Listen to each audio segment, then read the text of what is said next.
Hello, everybody. Welcome back to Dispatch Tea and Therapy. I'm your host, Lucinda, and we are back in the story of my exit from 911. We are at part 2 of 3. Originally, I thought we could get this done in 2 episodes, but as I was building this episode, I realized there was too much to talk about to get it done in 2.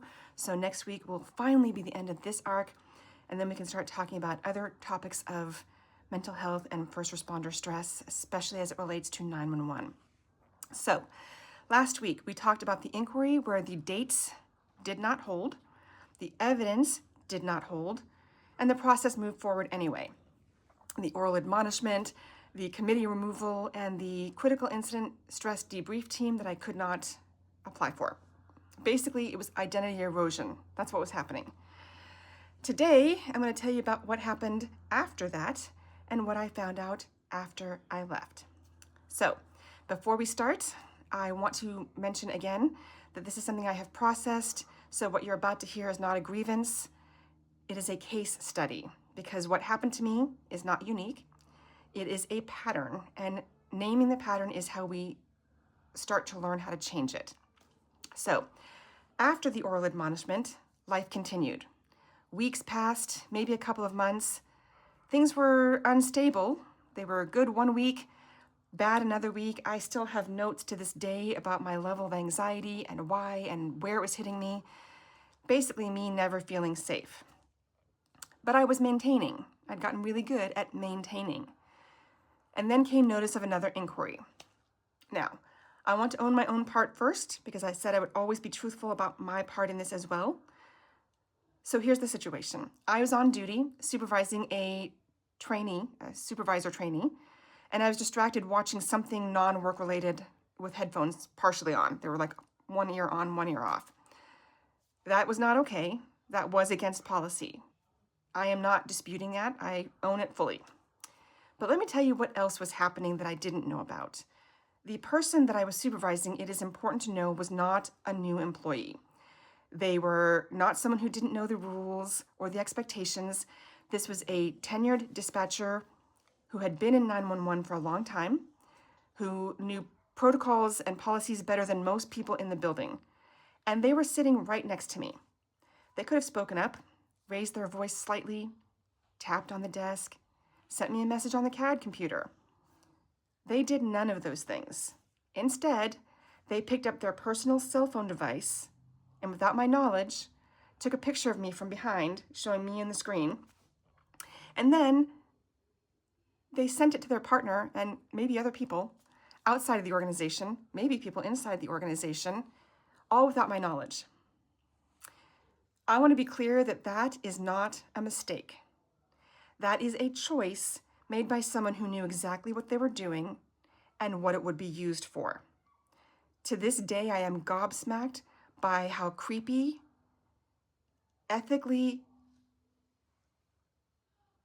broken, how boundary crossing and bullying and just gross that behavior is by itself, right?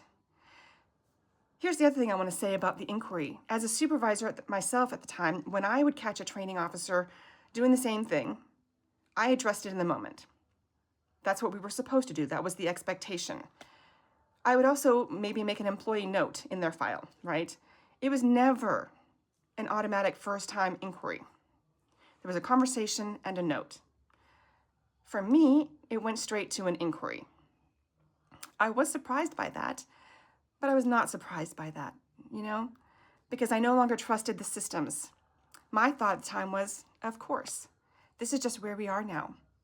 That level of hypervigilance, of expecting the worst because the system has already shown you its worst, that is not paranoia. That is pattern recognition.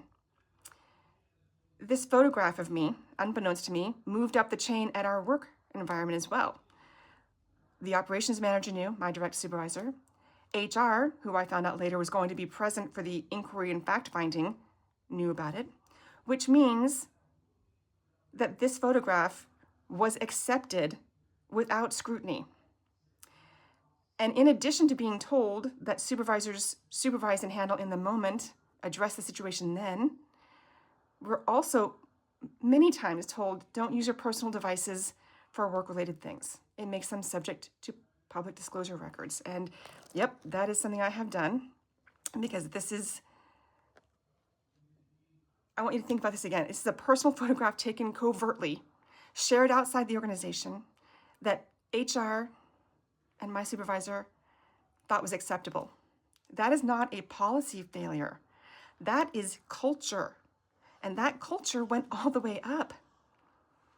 Like I said, I found out about the photograph after I left through a public disclosure request for my full employee file. It had been gathered as evidence for a fact-finding meeting that never happened, thankfully, because that would not have gone well for anybody. Let me just tell you, because I don't know if it meets any legal definition of a hostile work environment, but I can tell you how it felt.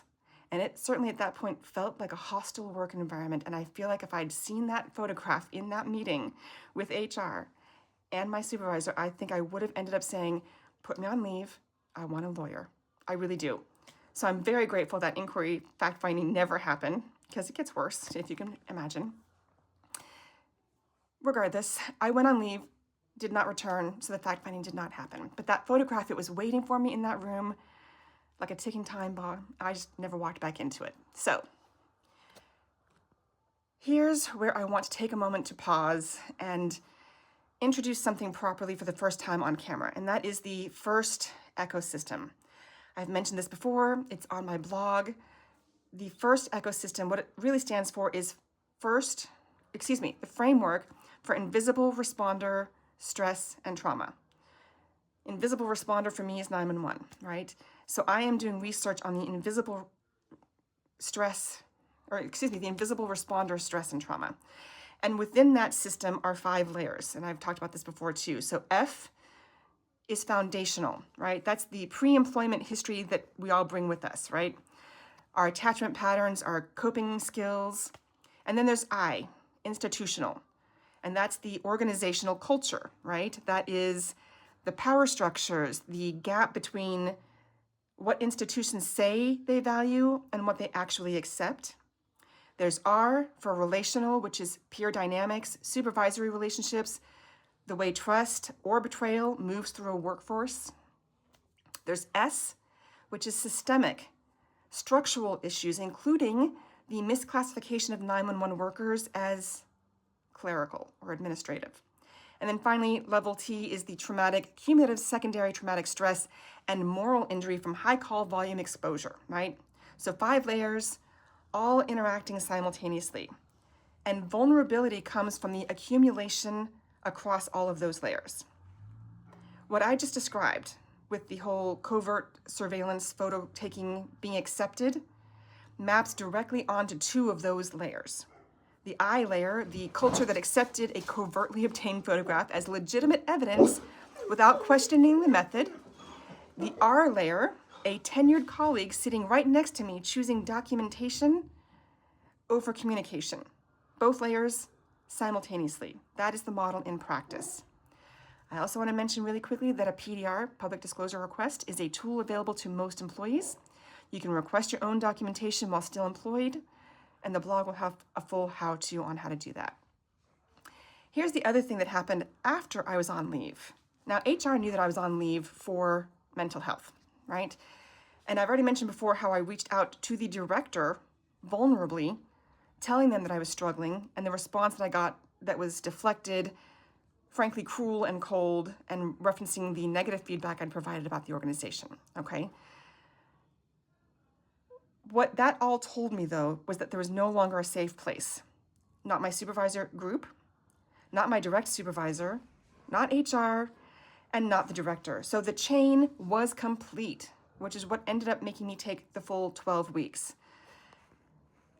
During that leave, HR, who, as I said before, knew that I was on leave for mental health, contacted me more than once to reschedule the fact-finding meetings for our pending inquiry investigations, fact findings. They contacted me despite knowing my reasoning for leaving, despite knowing that, of course, the meetings were going to have to be rescheduled. That's protocol. That's what we always did. The second time they reached out to me and I didn't respond back to them to acknowledge soon enough, They reached into my personal network to friends and family who had no connection to my job to get messages to me that the meetings were being rescheduled. The information, again, this could have waited. It was going to have to wait until I got back to reschedule anyway. The urgency was manufactured. HR, the function that exists in part to protect employees, chose to reach through my personal relationships during a documented mental health absence to apply pressure about pending disciplinary proceedings. That is also a cultural statement, and it confirmed, once again, everything. Here is why this matters beyond my story. When nothing is safe, when nothing is, when the people, the supervisors, the processes, HR, not the director, when none of that feels safe, trust erodes completely. And when trust erodes in 911 workers, help seeking becomes nearly impossible because help seeking requires believing that reaching out will not be used against you.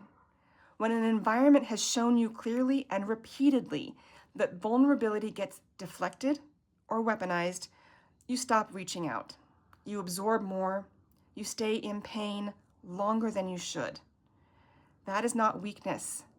That is a rational response to an environment that proved itself unsafe. And that is exactly what the first ecosystem is built to name. Not the individual who could not cope. The system that made coping impossible. As I said, there is one more episode in this arc, and it closes this chapter of 911. In the meantime, if this resonated with you at all, please like, share, and subscribe. I'd also love it if you drop a comment. I want to know what came up for you in this episode. The blog has more, including the full PDR how-to and the framework and breakdown. That's dispatchtandtherapy.com.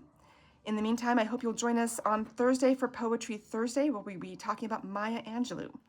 I hope you're taking good care of yourselves in the meantime, and I'll see you soon.